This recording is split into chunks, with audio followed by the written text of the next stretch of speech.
يصلي على محمد أعلى الورى رتبة وأرفع. يا رب صل على محمد، يا رب صل عليه وسلم. يصلي على محمد أسمى البرايا جاها وأوسع. يا رب صل على محمد، يا رب صل عليه وسلم. يصلي على محمد واسلك بنا ربي خير مهيا. يا رب صل على محمد، يا رب صل عليه وسلم. يصلي على محمد وعافنا واشفي كل موجع. يا رب صل على محمد، يا رب صل عليه وسلم. يصلي على محمد واصلح القلب واعف وانفع. يا رب صل على محمد، يا رب صل عليه وسلم. يا رب صل على محمد في المعادي واصرفه وارفع. يا رب صل على محمد وفي المعادي واصرفه وارفع. يا رب صل على محمد تحل في حفظك الممتع. يا رب صل على محمد نحل في حزنك الممنع. يا رب صل على محمد رد عنا رضاك الأرفع. يا رب صل على محمد وارض عنا رضاك الأرفع. يا رب صل على محمد اجعل لنا في الجنان مجمع. يا رب صل على محمد واجعل لنا في الجنان مجمع. يا رب صل على محمد وفق بنا خير خلقك اجمع. يا رب صل على محمد وارد بنا خير خلقك اجمع. يا رب صل على محمد يا رب صل عليه وسلم. يا رب صل على محمد، يا رب صل عليه وسلم. اللهم صل وسلم وبارك عليه وعلى آله. صلى الله وسلم عليه. أعوذ بالله من الشيطان الرجيم. بسم الله الرحمن الرحيم. إنا فتحنا لك فتحا مبينا ليغفر لك الله ما تقدم من ذنبك وما تأخر ويتم نعمته عليك ويهديك صراطا مستقيما وينصرك الله نصرا عزيزا. لقد جاءكم رسول من أنفسكم عزيز عليه ما عنتم حريص عليكم بالمؤمنين رؤوف رحيم. فإن تولوا فقل حسبي الله لا إله إلا هو عليه توكلت وهو رب العرش العظيم. إن الله وملائكته يصلون على النبي يا أيها الذين آمنوا صلوا عليه وسلموا تسليما. اللهم صل وسلم وبارك عليه وعلى آله. السلام على زين الأنبياء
وبارك عليه وعلى آله. اللهم صل وسلم وبارك عليه وعلى آله. بسم الله الرحمن الرحيم. الحمد لله الذي هدانا بعبده المختار من دعانا إليه بالإذن وقد نادانا لبيك يا من دلنا وحدانا. صلى عليك الله بارئك الذي بك يا مشفع خصنا وحبانا مع آلك الأطهار معدن سرك الأسمى فهم سفن النجاة حمانا وعلى صحابتك الكرام حماة دينك أصبحوا لولائه عنوانا والتابعين لهم بصدق ما حدا حاد المودة هيج الأشجانا. والله ما ذكر الحبيب لدى المحب إلا وأضحى والها النشوانا. أين المحبون الذين عليهم بذل النفوس مع النفائس هانا. لا يسمعون بذكر طه المصطفى إلا به انتعشوا وأذهب رانا. فاهتاجت الأرواح تشتاق اللقاء وتحن تسأل ربها الرضوانا. حال المحبين كذا فاسمع إلى سير المشفع وارهف الآذان وانصت إلى أوصاف طه المجتبى واحضر لقلبك يمتلئ وجدانا. يا ربنا صل وسلم دائما على حبيبك من إليك دعانا. اللهم صل وسلم وبارك عليه وعلى آله. صلاة بسلام مبين لنقة الداعي يا غرامي الله. صلاة بسلام مبين الداعي يا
اللهم صل وسلم وبارك عليه وعلى آله صلى الله وسلم عليه. نبأنا الله فقال جاءكم نور فسبحان الذي أنبانا الله عليه. والنور طه عبده من به في ذكره أعظم به منانا الله عليه. هو رحمة المولى تأمل قوله فليفرحوا واغدوا به فرحانا الله عليه. مستمسكا بالعروة الوثقى ومعتصما بحبل الله من أنشانا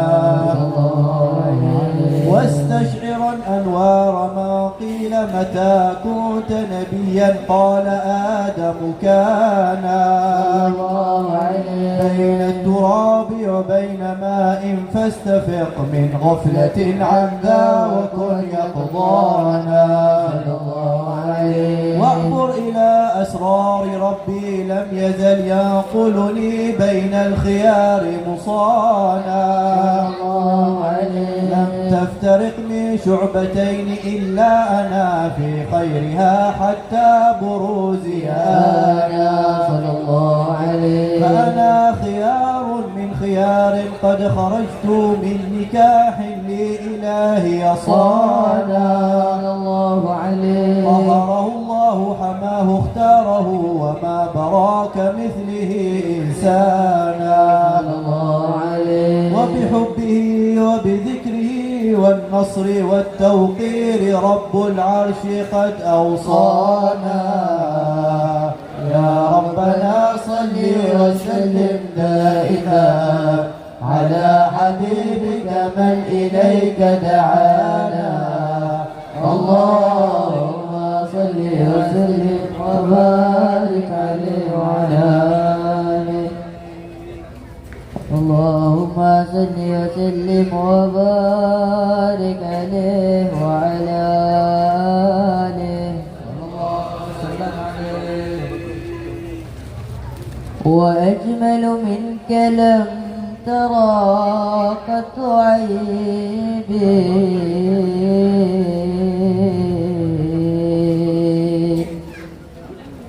وأطيب منك لم تلد النساء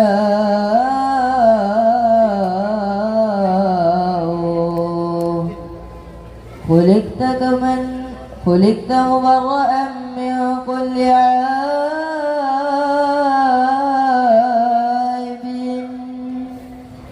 كأنك خلقت كما تشاء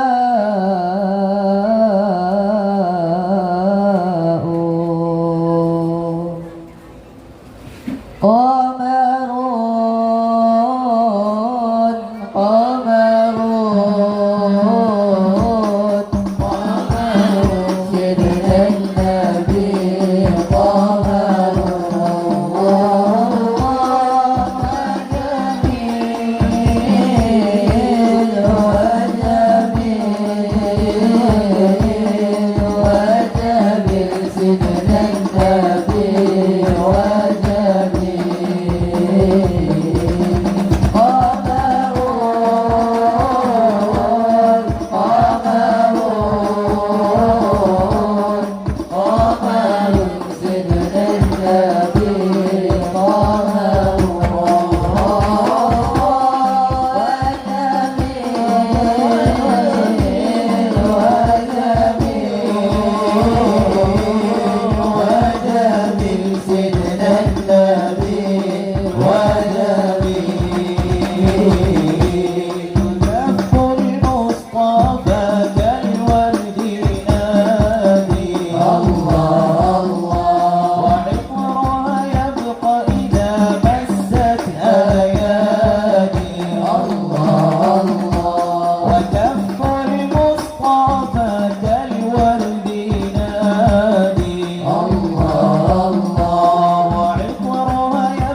اللهم صل وبارك عليه وعلى آله. هذا وقد نشر الإله نعوته في الكتب بينها لنا تبيانا. أخذ ميثاق النبيين لما آتيتكم من حكمة إحسانا. فجاءكم رسولنا لا تؤمنن وتنصرون وتصبحون أعوانا. قد بشروا أقوامهم بالمصطفى أعظم بذلك رتبة ومكانا. فهو وإن جاء الأثير مقدم يمشون تحت لواء من نادانا. يا أمة الإسلام أول شافع ومشفع أنا قد لا أتوانى. صلى الله عليه حتى أنادى ارفع وسل تعتى وقل يسمع لقولك نجم ففي الجبانا. صلى الله عليه ولواء حمد الله جل بيدي ولا أولا آتي أنا الجنان. صلى الله عليه خلقي على الله أنا فلقد هباك الله منه حنانا. صلى الله عليه وسوف يعطيك فترضى جل من معط تقاصر عن عطاه نهانا. صلى الله عليه كرر ذكر وصف محمد كيما تزيح عن القلوب الرانا. يا ربنا صل وسلم دائما على حبيبك من إليك دعانا. اللهم صل وسلم وبارك عليه وعلى آله. اللهم صل وسلم وبارك عليه وعلى آله. صلى الله وسلم عليه. مرحبا يا ربيع مرحبا شهر الأنوار. مرحبا يا شفيع بالرحمة والأنوار. مرحبا يا ربيع مرحبا شهر الأنوار. مرحبا يا شفيع بالرحمة والأنوار.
محبوبا مرحبا يا ربيع مرحبا شهر الأنوار مرحبا يا جميع بالرحمن والأنوار.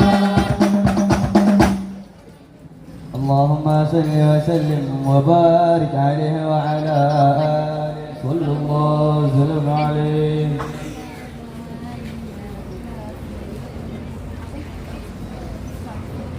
اللهم صل وسلم وبارك عليه وعلى آله. لما دنا وقت البروز لأحمد عن إذن من ما شاءه قد كان حملت به الأم الأمينة بنت وهب من لها أعلى الإله مكانا من والد المختار عبد الله بن عبد لمطلب رأى البرهانا قد كان يغمر نور طه وجهه وسرى إلى الابن المصون عيانا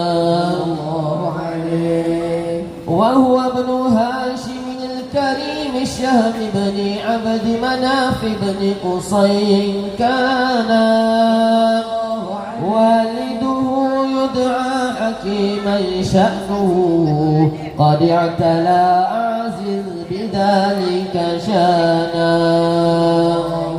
واحفظ أصول المصطفى حتى ترى في سلسلة أصوله عدنانا فهناك قف واعلم برفعه إلى إسماعيل كان للأب معوانا وحينما حملت به آمنة لم تشك شيئا يأخذ النسوانا وبها أحاط اللطف من رب السماء أقصى الأذى والهم والأحزان ورأت كما قد جاء ما علمت به أن المهيمن شرف الأكوان بالطهر من في بطنها فاستبشرت ودنا المخاض فأترعت رضوان سبحان الله الحمد لله ولا إله إلا الله والله أكبر سبحان الله الحمد لله ولا إله إلا الله والله أكبر سبحان الله الحمد لله ولا إله إلا الله والله سبحان الله والحمد لله ولا إله إلا الله والله أكبر ولا حول ولا قوة إلا بالله العلي العظيم في كل لحظة أبدا عدد خلقه ورضا نفسه ومداد كلماته وتجلت الأنوار من كل الجهات فوقت ميلاد المشفع عانا وقبيل فجر أبرز الشمس الهدى ظهر الحبيب مكرما ومصانا صلى الله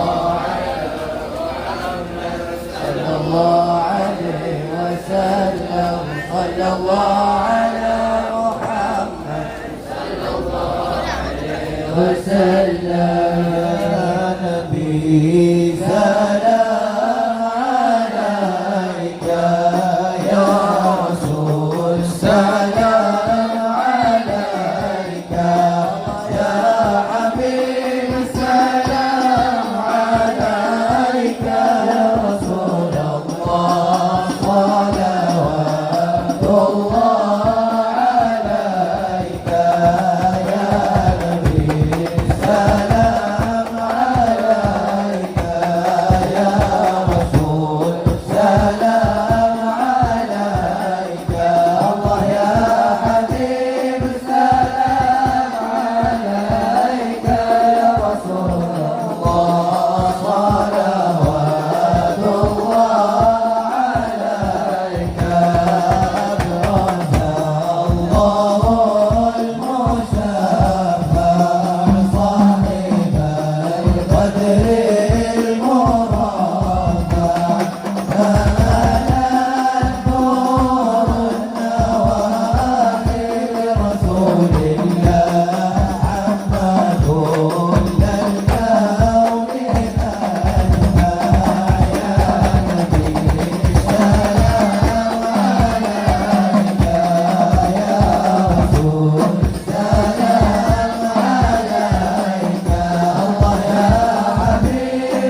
يا الله واختم العمر بحسنى يا الله واحسن العقبى ومرجع يا الله ربي فاغفر لي ذنوبي يا الله ببركة الهادي المشفع يا الله صلى الله على محمد صلى الله عليه وسلم صلى الله على محمد صلى الله عليه وسلم وصلاة الله تغشى بلغ الحسن تجمع صلى الله على محمد صلى الله عليه وسلم عقبت مهرا وآله والصحابة السنة شاع صلى الله على محمد صلى الله عليه وسلم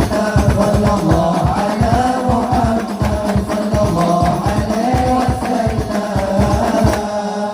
اللهم صل وسلم وبارك عليه وعلى آله وسلم عليه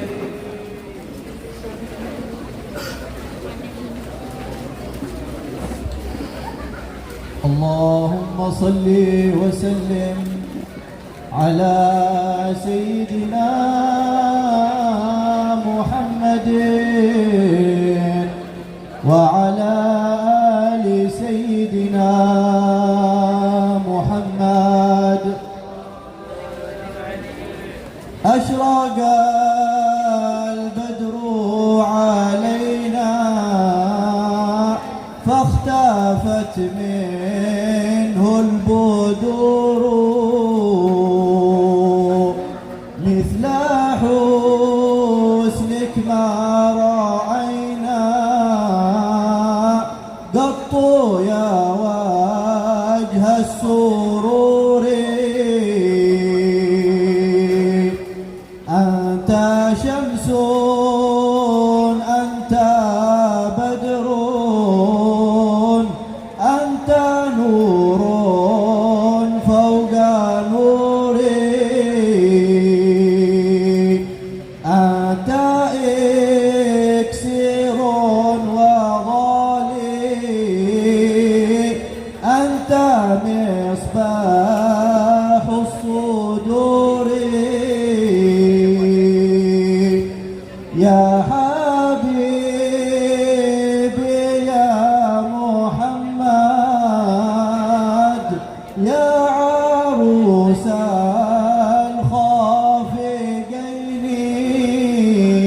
الخافقين يا مؤيد يا ممجد يا إمام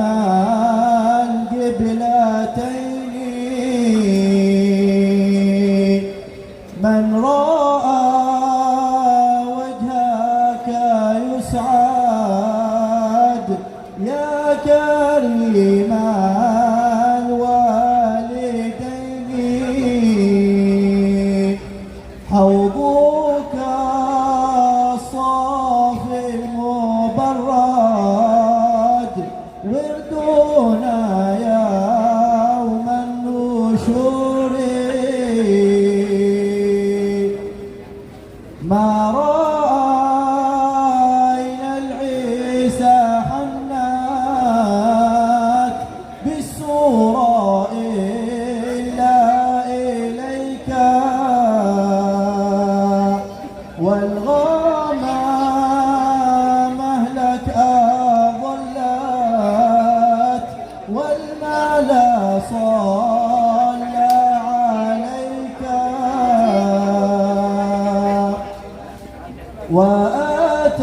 وآتاك العود يبكي وتذلل بين يديك واستجارك يا حبيبي عندك الضابي النفور عندما شدوا المحامل وتنادوا للراحل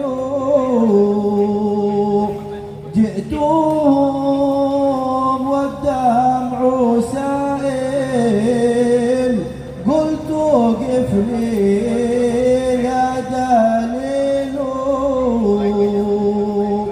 أتحمل لي رسائل حشوها شوق الجزيل نحو تلك المنازل بالعشية والبكور فيك يا بدر تجلى فلك الوصف الحسين ليس أزكى منك أصلا يا بشير يا نذير وعليك الله صلى دائما طول الدهور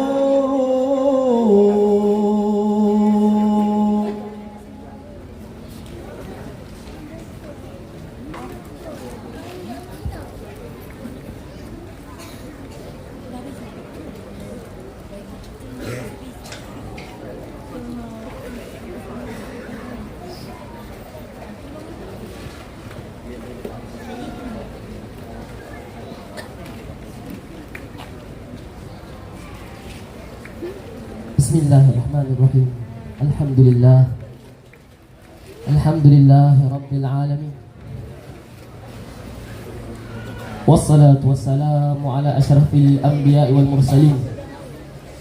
Segala pujian semulia-mulianya untuk Allah Subhanahu wa taala dan kepada kasihnya Rasulullah sallallahu alaihi wasallam, yang mana malam ini kita berhimpun untuknya, kerananya, semata-mata untuk mendapat cinta darinya, redanya, dan untuk melihat wajah beliau kalaulah dapat di dalam mimpi kita sebelum kita dimatikan, sebelum kita dimasukkan ke dalam kubur, sebelum kita dibangkitkan di hari akhirat.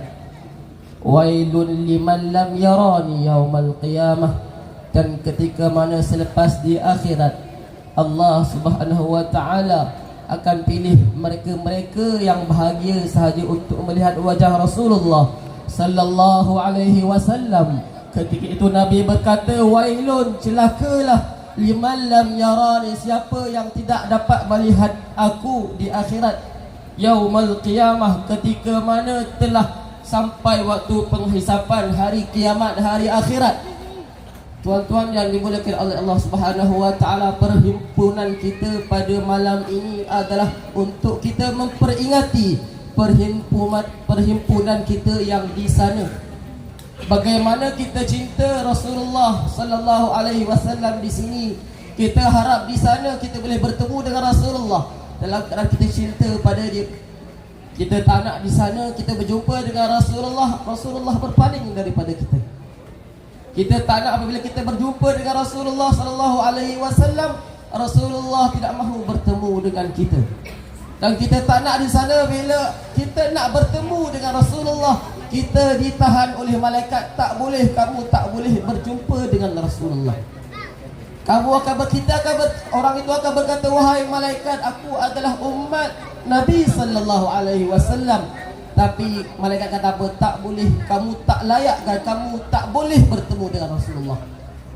Keadaan pada ketika itu tidak siapa-siapa yang mampu untuk menyelamatkan diri dia, melainkan kecintaan dia, amalan dia, iman dia, ikutan dia yang mereka ikuti ketika mana di dunia. Bagaimana mereka mengikuti Rasulullah sallallahu alaihi wasallam. Alhamdulillah, tuan-tuan dan puan-puan yang dimuliakan oleh Allah Subhanahu wa taala. Kita alhamdulillah masjid kita, Masjid At-Taqwa, telah buat program 2 hari semata-mata untuk menyambut bulan Maulidur Rasul.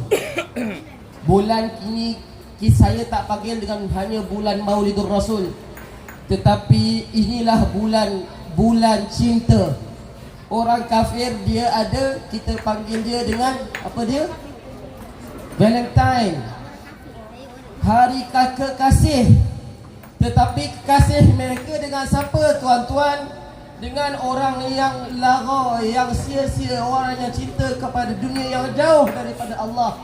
Dan mereka nak bawa adat mereka, yang kecintaan mereka kepada selain daripada Allah dan Rasul untuk makhluk Allah Subhanahu wa taala. Tetapi hari ini kita nak buat hari kekasih, hari cinta khusus untuk Nabi sallallahu alaihi wasallam. Pernah tak kita buat hari khusus untuk cinta kepada Nabi? Kita tak pernah buat tuan-tuan. Hari yang khusus untuk kita tunjuk rasa sayang kita kepada Nabi, kita tak pernah buat tuan-tuan. Selama kita hidup sampailah kita ada sekarang, cuba kita tanya, adakah pernah saya buat hanya satu hari, hari cinta saya khusus kepada Nabi, hari saya kasih kepada Nabi, hari saya bagi semangat, bagi diri saya, masa saya, harta saya untuk Nabi? Ada tak tuan-tuan? Kita tanya diri kita, ada ke tak? Malah ada orang yang tak suka tuan-tuan kita cinta Nabi sallallahu alaihi wasallam. Moga-moga orang sebegitu tuan-tuan diberi juga cinta kepada Nabi sallallahu alaihi wasallam. Tuan-tuan yang dimuliakan oleh Allah Subhanahu wa taala, itu tujuan kita adakan majlis seperti ini tuan-tuan. Alhamdulillah, kita lihat dalam tahun demi tahun lebih banyak majlis-majlis mengingati Nabi. Kita hanya panggil dengan Maulidur Rasul. Sebab apa? Di sinilah bulan dilahirkan Nabi. Tapi tuan-tuan, yang lebih a'la, yang lebih tinggi yang kita ingin adalah kecintaan Nabi kepada kita.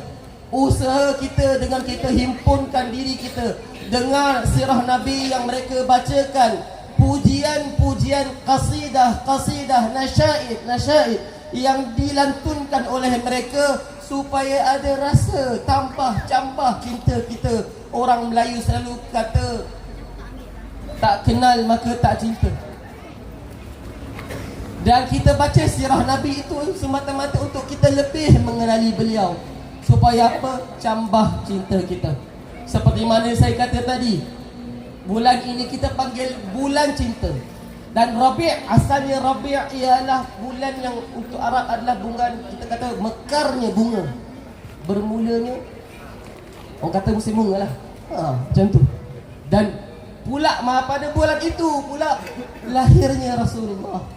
Bagaimana sepatutnya kita jadikan bulan ini adalah cinta yang kita nak mekarkan dalam hati kita, dalam sanubari kita, dalam rohani kita, dalam amalan kita. Tuan-tuan yang dimuliakan Allah Subhanahu wa taala, Nabi sallallahu alaihi wasallam diutuskan oleh Allah Subhanahu wa taala rahmatan lil alamin, menjadi sebagai pemberi rahmat, sebagai rahmat kepada seluruh alam. Tuan-tuan yang dimuliakan oleh Allah Subhanahu wa taala, beliau membawa misi keamanan. Assalam, Allah adalah salam. Nabi adalah yang membawa misi kepada assalam. Al-Quran adalah pedoman kepada assalam, kedamaian. Tuan-tuan yang dimuliakan oleh Allah Subhanahu wa taala, satu orang Islam, kenapa dia dinamakan Muslim? Kerana apa tuan-tuan? Nabi sallallahu alaihi wasallam sebut di dalam hadis beliau, Al-Muslimun man salimal muslimuna min lisanihi wa yadihi. Satu orang Islam, dialah orang yang mana selamatlah orang Muslim yang lain daripada tangannya dan juga lidahnya. Nabi sallallahu alaihi wasallam ketika meriwayatkan perkara ini, Nabi tak pernah nampak apa yang berlaku pada akhir zaman. Tuan-tuan, kita tahu keadaan yang berlaku ketika zaman Nabi dan seterusnya dan sebelum kelahiran Nabi. Orang-orang dahulu mereka nak jatuhkan seseorang dengan kata-kata. Lidahnya lebih tajam daripada mata pedang. Mereka menggunakan perkataan untuk mereka kecam ataupun mereka gunakan untuk jatuhkan seseorang. Tetapi tuan-tuan, hari ini kita nampak kenapa Nabi sallallahu alaihi wasallam sebut yad dalam tambahan selepas lidah. Kerana apa tuan-tuan, hari ini kita boleh lihat keadaan manusia dengan hanya berapa petikan sahaja, tolakan di dalam keyboard, dia boleh buat fitnah satu dunia.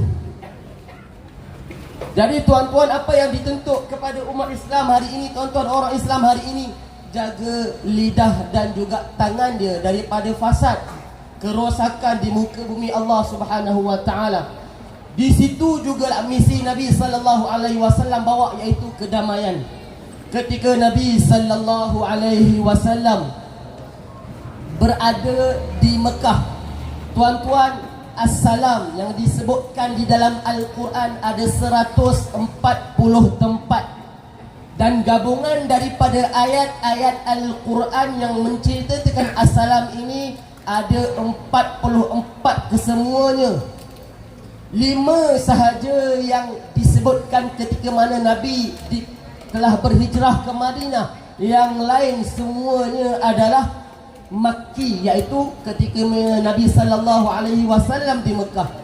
Sedangkan perkataan harab ataupun peperangan hanya disebutkan oleh sebahagian mufassirin 7 kali sahaja. Cerita tentang peperangan, ayat tentang peperangan hanya 7 kali sahaja. Jadi Nabi sallallahu alaihi wasallam dibawa sebagai membawa satu misi yang sangat-sangat hebat, iaitu perdamaian di antara manusia. Bukan sahaja di antara orang Islam, malah di antara semua manusia. Sehingga Nabi SAW, misi beliau yang paling sukar untuk perdamaian adalah ketika mana beliau berada di Mekah. Tuan-tuan yang dimuliakan oleh Allah Subhanahu wa taala, semua kita tahu apa yang berlaku kepada Nabi sallallahu alaihi wasallam ketika di Mekah. Tidak pernah Nabi dapat duduk dalam keadaan aman, selesa, damai ketika mana di Mekah. Setelah beliau mendapat bi'athah, diutuskan sebagai seorang nabi dan seorang rasul, Nabi sallallahu alaihi wasallam berdakwah dengan secara rahsia. Apa yang jadi tuan-tuan, mulalah orang Arab apabila mereka tahu, orang kafir Quraisy apabila mereka tahu Nabi sallallahu alaihi wasallam berdakwah untuk selain kepada Lat wal Uzza, berdakwah kepada Allah, maka dia kata apa? Nabi sallallahu alaihi, mereka kata apa? Nabi telah gila. Ini orang sihir, ini orang yang buat bomoh, yang buat macam-macam. Nabi sallallahu alaihi wasallam ketika di Mekah dalam keadaan tidak pernah berasa aman. Sehingga Nabi sallallahu alaihi wasallam dicerca, dihina, dikata, dicaci, diletakkan di atas belakang beliau ketika beliau solat dengan perut unta, najis haiwan di atas belakang beliau. Dan ketika mana beliau ketika sujud nak bangun tak dapat kerana beratnya apa yang diletakkan di belakang dia, datang Sayyidah Fatimah untuk membantu bapa dia Nabi sallallahu alaihi wasallam. Tuan-tuan yang dimuliakan Allah Subhanahu wa taala, sampai tahap macam ini kesukaran yang Nabi sallallahu alaihi wasallam hadapi. Dan sehingga Nabi sallallahu alaihi wasallam terpaksa berpindah ke Taif. Tuan-tuan tahu apa keadaan di Taif? Tuan-tuan, ketika di Mekah sendiri, Nabi tak pernah minta, ya Allah, kau izinkanlah kepada kami untuk berperang dengan kafir Quraisy. Sebab apa? Nabi sendiri tahu, yakin bahawa Allah di belakang. Allah pasti akan bantu Nabi kalau Nabi berperang. Tetapi nak bagi tahu, di sinilah permulaan misi perdamaian. Bagaimana Nabi tak memulakan dengan perkara yang dapat menyakiti orang kafir. Malah orang kafir Quraisy yang mulakan untuk menyakiti Nabi. Dan Nabi sabar. Bukan Nabi sahaja, ahli keluarga beliau, bukan ahli keluarga sahaja, sahabat-sahabat beliau diazab, diseksa, dilakukan berbagai-bagai perkara, berbagai-bagai azab ke atas mereka. Dan Nabi SAW bawa misi perdamaian. Tak pernah pun Nabi minta, wahai Allah, kau hapuskan mereka, ataupun Nabi minta Allah izinkan perang. Malah ada sahabat berkata, wahai Rasulullah, sampai bila kita nak macam ni? Sampai bila kita nak berundur, kita hanya mendengar, hanya bertahan? Bila masa kita nak lawan? Nabi SAW tak menjawab. Malah beliau serahkan semuanya kepada Allah SWT. Sehingga sampai satu tahap dalam keadaan begitu susah beliau nampak untuk sampaikan dakwah ini kepada orang-orang Quraisy. Beliau mula berfikir untuk berpindah ke Taif dan buat dakwah di sana. Dan cerita yang sama tuan-tuan dengar, cerita yang sama tuan-tuan dengar, iaitu Nabi SAW ketika mana sampai di Taif, apa yang berlaku? Nabi tetap dihalau, malah disusun anak-anak di setiap jalan yang Nabi SAW nak lalu untuk dilemparkan kepada beliau dengan batu. Dan Nabi SAW lalu dalam keadaan dilempar mereka dengan batu sehingga mengalir darah beliau. Bila mengalir darah beliau sampai ke tumit kaki beliau, maka datang dua orang malaikat jibal, malaikat bukit, minta kepada Rasulullah, wahai Rasulullah, izinkan kami untuk cantumkan dua gunung ini, dua bukit yang di antara Taif ini. Taif di tengah-tengahnya, dua bukit di tepi dan kanan dan kiri Taif, supaya aku hancurkan mereka. Maka apa Nabi SAW jawab? Misi perdamaian tuan-tuan, misi untuk nak usahakan ada kerasa aman, damai. Dan itulah sebenarnya misi Rasulullah SAW. Maka apa yang Nabi kata, da'hum, tinggalkan mereka, biarkan mereka. Fa inni arju an akhrujallahu min aslabihim alladhina yu'minuna bi, alladhina yu'minuna billah wa yu'minuna bi. Dan aku berharap akan keluar daripada tulang sulbi mereka orang-orang yang akan beriman kepada Allah dan beriman kepada aku. Dan tuan-tuan, alhamdulillah selepas itu Taif telah beriman, semuanya telah beriman dengan Allah Subhanahu Wa Taala berkat doa Nabi SAW. Dan bukan itu saja, malah Nabi berdoa mengaku tentang kelemahan. Ya Allahumma inni ashku ilaika dha'fa quwwati wa qillati hillati wa hanwani 'alan nas. Nabi beritahu dengan Allah, wahai Allah, aku lemah, aku tak mampu untuk menyampaikan kepada mereka dakwah yang telah engkau wajibkan kepada aku. Menceritakan tentang kelemahan dia, Nabi tak pernah sikit pun suruh, wahai Allah, kau telangkukkan, kau azabkan orang-orang Taif. Itu tuan-tuan, misi kedamaian yang dibawa oleh Nabi SAW. Sehingga sampai satu cerita, nak ringkas tuan-tuan, takut ada 10-8 minit. Jadi tuan-tuan dan Allah Subhanahu Wa Taala, sehingga Nabi SAW ketika mana peristiwa Fatah Mekah, bagaimana orang-orang Quraisy telah melanggar perjanjian Hudaibiyah yang mereka telah janji buat perjanjian dengan Nabi SAW, maka Nabi bawa 10,000 orang-orang Islam daripada Madinah bersama-sama beliau untuk menawan Mekah. Tuan-tuan, 10,000 orang. Dan apa Nabi buat tuan-tuan? Nabi sangat-sangat bijak. Beliau tidak mahu orang kafir Quraisy untuk menyangka Nabi datang dengan bilangan yang sedikit, datang dengan bawa sedikit alat. Tetapi Nabi SAW bijak. Apabila sampai dekat dengan Mekah, beliau nyalakan unggun-unggun api yang banyak, supaya apa? Orang kafir Quraisy lihat, oh, Nabi Muhammad membawa tentera yang sangat ramai. Maka ketika Nabi SAW masuk ke Mekah, tuan-tuan, satu orang sahabat berkata, hadza yaumul malhamah, ini adalah hari kehancuran. Hari yang mana Muhammad akan balas dendam kepada kita. Yauma tastahillu fihi al-Makkah, hari yang mana akan dihalalkan di Mekah perkara yang sebelum ini diharamkan, iaitu pembunuhan. Itu kata apa, siapa? Satu orang sahabat. Kemudian apa lagi? Yaum adallallahu fihi al-Quraisy, hari ini hari yang mana Allah Subhanahu wa taala akan hinakan orang Quraisy. Yang berkata itu adalah ketua pahlawan yang memegang panji untuk orang-orang Ansar. Apabila dia berkata begitu, Abu Sufyan yang kata pada ketika itu masih belum Islam, dan ada yang sebahagian riwayat mengatakan beliau sudah Islam, dia mendengar perkataan beliau dan pergi bertemu dengan Nabi sallallahu alaihi wasallam. Maka Nabi sallallahu alaihi wasallam ketika mana mendengar perkataan yang diucapkan oleh sahabat tadi dari mulut Abu Sufyan, maka Nabi sallallahu alaihi wasallam bersabda, "Ya Aba Sufyan, ya Aba Sufyan, al-yaum yaumul marhamah." Hari ini hari yang kesemua mereka dirahmati. Bukan hari yang mana hari-hari yang mana kamu akan dihancurkan, tetapi hari kamu semua dirahmati. Kerana apa Nabi SAW sebut macam itu?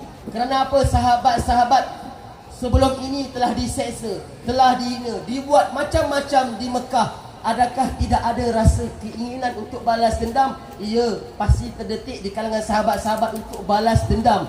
Dan begitu juga orang-orang Quraisy yang berada di Mekah, pasti terdetik di dalam diri mereka bahawa Rasulullah Muhammad ingin membalas dendam telah apa yang mereka lakukan di Mekah. Kami telah buat dengan dia macam tu, kami telah hina dia, kami telah seksa dia, kami telah azab dia, kami telah membohong dia, dan kami buat baling batu kepada dia, kami buat macam-macam kepada dia. Pasti Muhammad bawa tentera yang ramai ini untuk membalas dendam kepada kami. Itu yang difahami oleh orang-orang kafir pada ketika itu. Dan Nabi SAW apabila membawa misi perdamaian, apa Nabi kata? Al-yaum yaumul marhamah, hari ini hari kerahmatan untuk semua. Al-yaum yaumul ladzi yu'azzamu fihi al-Makkah, Makkah akan diagungkan pada hari ini, akan dikekalkan halalnya dan tidak boleh dibunuh ketika mana di Mekah. Begitu juga al-yaum yushrafu fihi al-Quraisy, hari ini hari yang akan diagungkan, dimuliakan orang-orang Quraisy. Ini jawapan Nabi sallallahu alaihi wasallam kepada Abu Sufyan, supaya apa? Abu Sufyan kepada ketika itu dikira orang pembesar-pembesar Quraisy. Jadi apabila beliau bawa kepada keluarga dia, kabilah dia, penduduk Quraisy, maka beliau dapat sampaikan apa yang Nabi sallallahu alaihi wasallam sebutkan. Jadi tuan-tuan, Nabi sallallahu alaihi wasallam minta Abbas, pakcik beliau, untuk pegang Abu Sufyan, duduk di tepi tempat lalunya kata kumpulan askar daripada anggota tentera Nabi sallallahu alaihi wasallam. Lalu kumpulan yang pertama ditanya oleh Abu Sufyan kepada Abbas, "Wahai Abbas, siapakah ini?" Maka disebutlah Abbas, "Ini adalah kabilah fulan." Maka Abu Sufyan kata apa? Biarkanlah dia, tak jadi masalah, aku tak peduli dengan kabilah ini.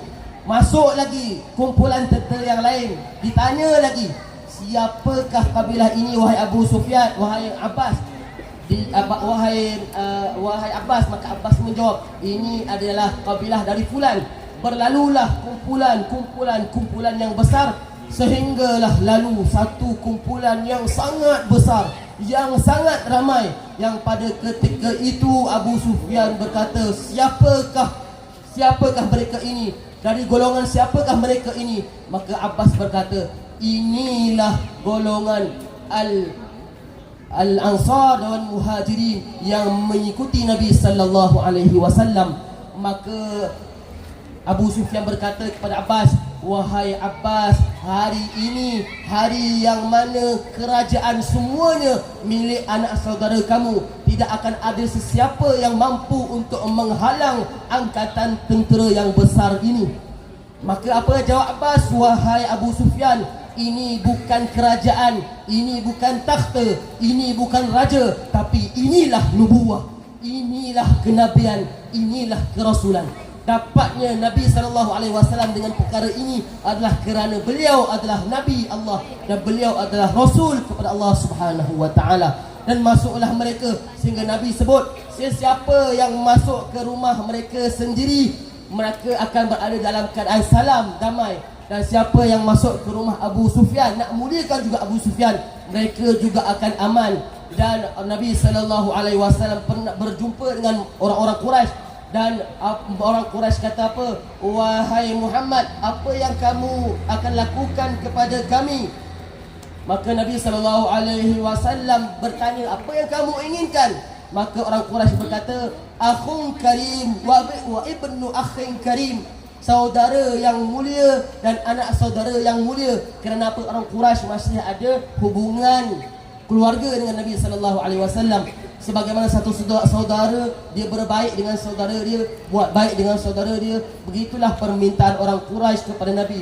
Satu orang anak saudara dia akan buat baik dengan keluarga dia, begitu dah permintaan orang Quraisy kepada Nabi SAW. Maka apa jawab Nabi kepada orang-orang Quraisy?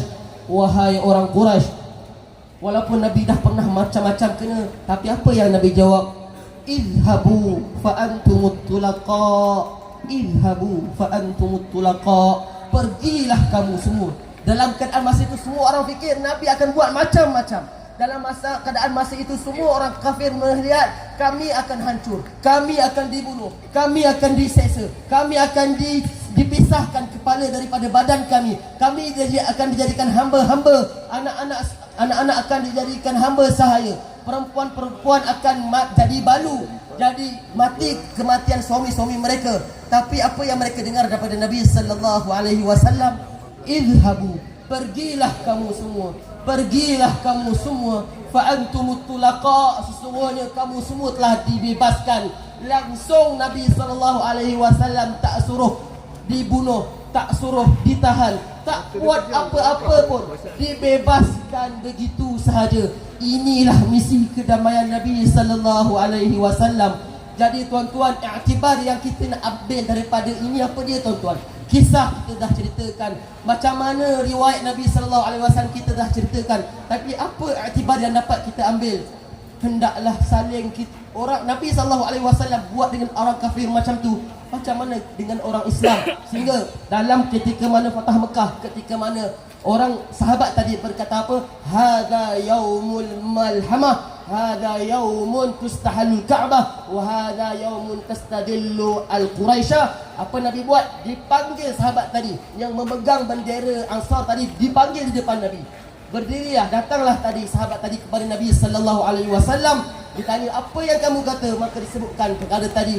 Maka Nabi SAW rampas, ambil balik panji, bendera daripada sahabat tadi, beri kepada anak dia. Nak bagi tahu tuan-tuan, nak tunjuk kepada orang Quraisy bahawasanya apabila Nabi berkata, Nabi akan buat. Dan untuk jaga sahabat tadi, nak jaga hati dia daripada terasa diambil bendera daripada dia, Nabi beri bendera tadi kepada anak dia. Maka tetap masih dikira keluarga yang dekat. Itu perbuatan Nabi, cara muamalat Nabi SAW dengan orang-orang Islam, dengan para sahabat dan dengan orang kafir. Bagaimana kita yang sekarang ini berada di lingkungan kebanyakannya orang-orang Islam, macam mana kita muamalat kita dengan orang-orang Islam?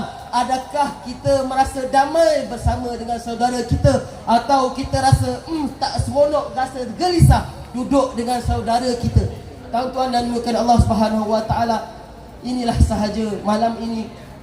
Alhamdulillah, tuan-tuan dan Allah Subhanahu Wa Taala, saya sangat berterima kasih kepada seluruh yang hadir pada malam ini, khususnya kepada tuan-tuan yang terpaksa bersekang mata sampai pukul 10 lebih untuk bersama-sama meraihkan Maulid Nabi SAW. Dan saya juga sangat berterima kasih juga kepada Habib Salih Al-Atas dan datang pada malam ini untuk meraihkan bersama-sama kita. Beliau juga pengurusi surah Al-Islah, beliau juga nazir kita. Memang tak boleh nak semua orang tahulah, kenal lah yang Ustaz Syafiq, dari ustaz kepada Darut Tarim, Madrasah Darut Tarim, begitu juga pelajar-pelajar yang datang beramai-ramai untuk sama-sama meraihkan malam Maulidur Rasul ataupun selawat ini. Tuan-tuan, alhamdulillah saya mengucapkan syukur kepada mereka, dan kita harap denganlah perhimpunan ini Allah Subhanahu wa taala memberikan kepada kita kecintaan yang sebenar-benarnya kepada Nabi sallallahu alaihi wasallam, diberikan hakikat kedamaian yang sempurna dan menjadikan kita sebab kepada kedamaian kepada orang lain, dijauhkan daripada kita rasa adawah, permusuhan, dengki, hasad, tidak suka, benci kepada saudara-saudara Islam kita. Apatah lagi orang yang bersama-sama kita, yang bersolat bersama kita, yang berada satu masjid bersama-sama dengan kita, satu qaryah di dalam qaryah kita. Hendaklah kita usahakan, mulakan dengan diri kita, tuan-tuan. Kita tak boleh nak harap orang lain buat baik dengan kita. Mulakan dengan diri kita untuk berdamai dengan orang lain, barulah orang lain akan datang kepada kedamaian yang sebenar. Itu sahaja tuan-tuan. Semoga Allah Subhanahu wa taala panjangkan umur nadia kita. Begitu juga veteran-veteran kita yang telah berumur 70, ada yang dah 60 lebih 70. Dan begitu juga kepada para pelajar, terima kasih banyak-banyak. Semoga mereka menjadi para hafiz-hafiz Al-Quran. Dan begitu juga kepada para pendengar, semoga mereka semua diberi kebahagiaan, diberi keamanan, diberkati kehidupan mereka, dan Allah Subhanahu wa taala selamatkan kita punya kampung kita, DSP Desa Subang Permai, begitu juga Selangor khususnya dan amnya Malaysia kita daripada perkara-perkara yang kita tidak sukai, daripada peperangan, daripada penyakit, daripada wabak dan juga virus, insya-Allah. Dan insya-Allah malam ini kita harap cambahlah, adalah sedikit, kalau tak dapat banyak, sedikit benih kecintaan kepada Nabi sallallahu alaihi wasallam tumbuh. Itu saja. Nak minta lain tak dapat, kita minta cinta kepada Nabi sallallahu alaihi wasallam. Wallahu alam. Yang baik daripada Allah Subhanahu wa taala. Kita tutup majlis kita dengan bacaan doa.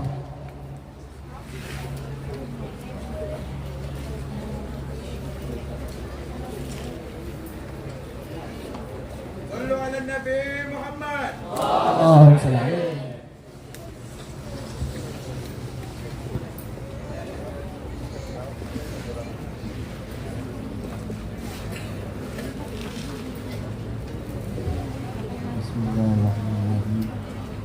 Alhamdulillahi Rabbil Alamin. Allahumma salli wa sallim ala sayyidina Muhammadin fil awwalin, wa salli wa sallim ala sayyidina Muhammadin fil akhirin, wa salli wa sallim ala sayyidina Muhammadin fil nabiyyin, wa salli wa sallim ala sayyidina Muhammadin fil mursalin, wa salli wa sallim ala sayyidina Muhammadin fil ma'la ila yaumiddin, wa salli wa sallim ala sayyidina Muhammadin wa ala alihi wa sahbihi ajma'in. ولقد أشرت لنعت من أوصافه تهي القلوب تهيج الأشجانا. والله أثنى عليه فما يسوي قول منا أو يكون ثناء. صلى الله عليه وسلم قد دعا لمديه صفة ربنا وحدانا. ولمسسنا بمودتها هنا نرفع أيدينا فخرنا ورجانا. للواحد الأحد العلي إلهنا متواصلين بمن إليه دعانا.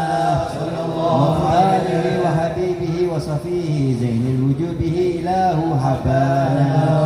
يا ربنا يا ربنا يا ربنا بالمصطفى قبلنا عجل دعوانا. أنت لنا يا ذخرنا في هذه الدنيا وفي أخرانا. يا الله أصلح لنا الأحوال واغفر ذنبنا ولا تؤاخذ ربي إن أخطأنا. يا الله واسلك بنا في نهج طه المصطفى ثبت على قدم الحبيب خطانا. يا الله علينا بفضل منك طلعة أحمد في بهجة عين الرضا تدعانا.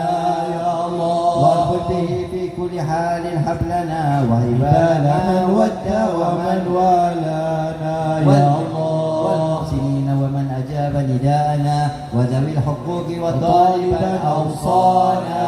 يا الله وحاضرين وسائيا في جمعنا نحن بين يديك أنت ترانا. يا الله ولقد رجوناك فحق سؤلنا واسمع بفضلك يا سميع دعانا. يا الله وانصر بنا سنة طه في البقاء العرض واجمع كل من عادانا. كأس الهنا واشفي وعافي عاجلا مرضانا واقض لنا الحاجات واحسن ختمنا عند الممات واصلح عن عقبانا يا ربي واجمعنا واحبابا لنا في دارك الفردوس يا رجوانا يا ربي واجمعنا واحبابا لنا في دارك الفردوس يا رجوانا يا ربي واجمعنا واحبابا لنا في دارك الفردوس يا رجوانا بالمصطفى صل عليه وآله ما هرك الريح الصبا أغصانا سبحان ربك رب العزة عما يصفون والسلام على المرسلين والحمد لله رب العالمين إن الله وملائكته يصلون على النبي يا أيها الذين آمنوا صلوا عليه وسلموا تسليما الصلاة والسلام عليك يا سيد المرسلين الصلاة والسلام عليك يا خاتم النبيين الصلاة والسلام عليك يا من أرسلك الله رحمة للعالمين ورضي الله تعالى عن أصحاب رسول الله أجمعين آمين فاتحة ونور تلسلسها بكريم المسلمين ولوالديه وجميع المسلمين وعلى كل صاحب خير وخير وعلى من واصل الصلاة وعلى من واصل المسجد وشيخنا أستاذ المزمل وكلنا صالح جامع خيرنا وآخرة وإلى حضرة النبي محمد صلى الله عليه وسلم الفاتحة.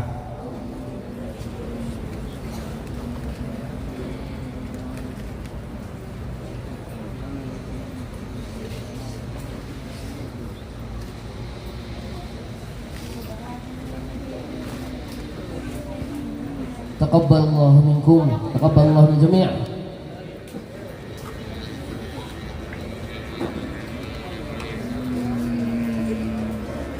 محمد صلى الله عليه وسلم صلى الله على محمد صلى الله عليه وسلم